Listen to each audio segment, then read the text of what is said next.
رسول پاک صلی اللہ تعالی علیہ وسلم نے فرمایا جنت میں ایک ایسا محل ہے جس کے اندر کھڑے ہو کے دیکھیں تو باہر سے سارا کچھ نظر آتا ہے، اور محل کے باہر کھڑے ہو کے دیکھیں تو اندر کا سارا حسن دکھائی دیتا ہے۔ تو حضور توجہ دلاتے تھے تو صحابہ میں شوق پیدا ہوتا تھا، یا رسول اللہ کس کو ملے گا؟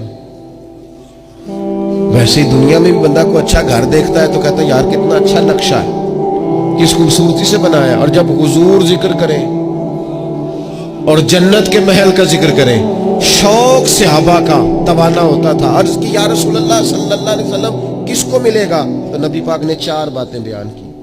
فرمایا ایک وہ بندہ جو اچھی بات کرے، وقولوا للناس حسنا، لوگوں سے اچھی بات کہے، وہ ہمیشہ معاشرے میں بری خبریں ہی دینے کا عادی نہ ہو، لوگوں کی عیب جوئی ہی اس کا مزاج نہ ہو، اچھی بات کرے۔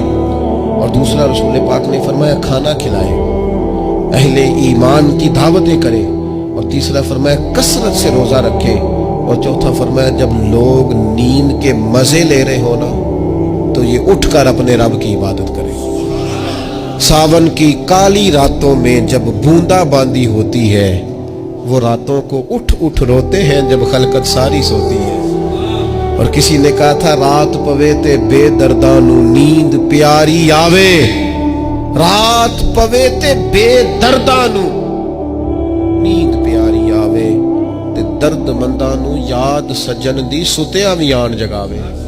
فرمایا جب لوگ خواب خدگوش میں ہوں، نیند کے مزے لے رہے ہوں، تو رب کے بندے اٹھ کے اپنے رب کو یاد کرتے۔ والذین یبیتون لربہم سجدا وقیاما، یہ 4 چیزیں جن لوگوں میں پائی جائیں حضور فرماتے انہیں وہ عالی شان محل ملے گا جس کی تعریفیں گویا خود رسول کریم نے بیان فرمائی ہیں۔